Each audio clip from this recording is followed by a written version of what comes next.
hanggat sa mag-spread siya dito sa ibabaw. So, ibubuhos natin yan lahat, ha. So, finally, nalagay na natin ang top. So, ganito po ang paggawa ng the best biko in the Philippines. So, kailangan lang siyang maglatik, coconut milk and sugar, and pwede din gamitin ang muscovado. So, ganito lang. Hintayin lang natin na magiging latik ang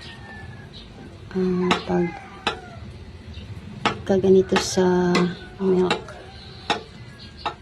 Coconut milk, niyog ang gagamitin niyo, ha. Huwag yung huwag yung nasa can. So, fresh nga niyog, fresh coconut po ang gagamitin niyo at gawin yung latik. So, hintayin nyo lang na magiging latik siya.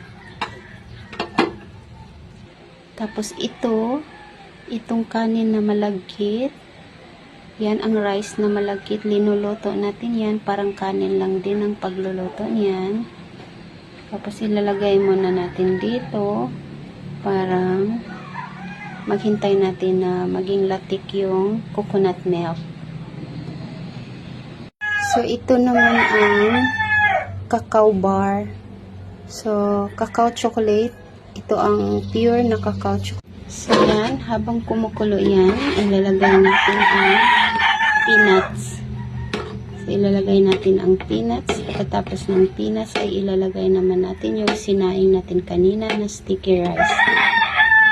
Yung rice na sinaing natin, ito ang isusunod natin ilagay.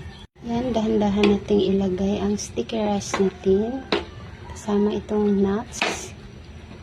Dahan-dahan natin hanggang ilagay natin lahat. At i-mix lang natin itong lahat na ginawa natin.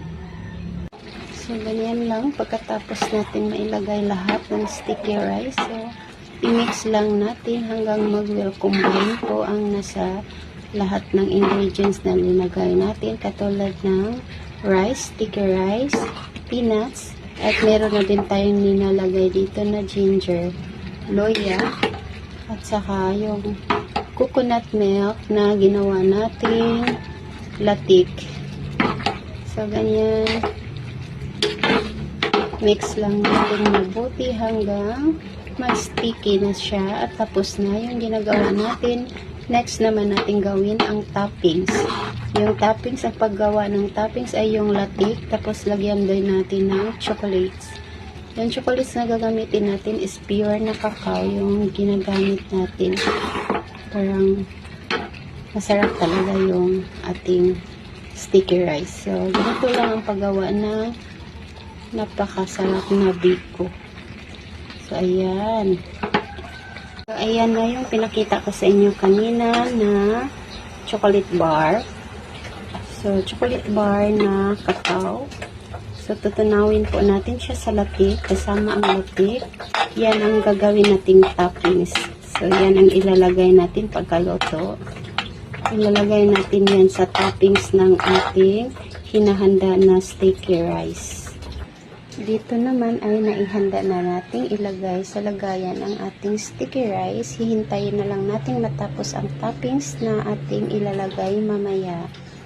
At yun na ang maging final. Yan na ang magiging final na toppings natin. Yun ang toppings na ilalagay natin sa ating sticky rice. Okay, yan na ang pure chocolate toppings sa ating sticky rice. So, ganyan ang mangyayari sa ating sticky rice na napakasarap. Ayan. Lagyan natin ng toppings. Lagyan natin ng toppings.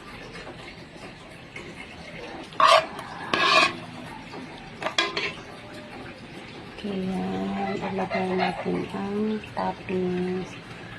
So, lahat, ibubuhos natin yan lahat hanggat sa mag-spread siya dito sa ibabaw. So, ibubuhos natin yan lahat, ha. So, finally, nalagay na natin ang topping. So, yan ang ating chocolate na nilagyan natin ng mga nuts. Ayan. Tapos na ang ating sticky rice. So, the best biko atong nagawa ngayon.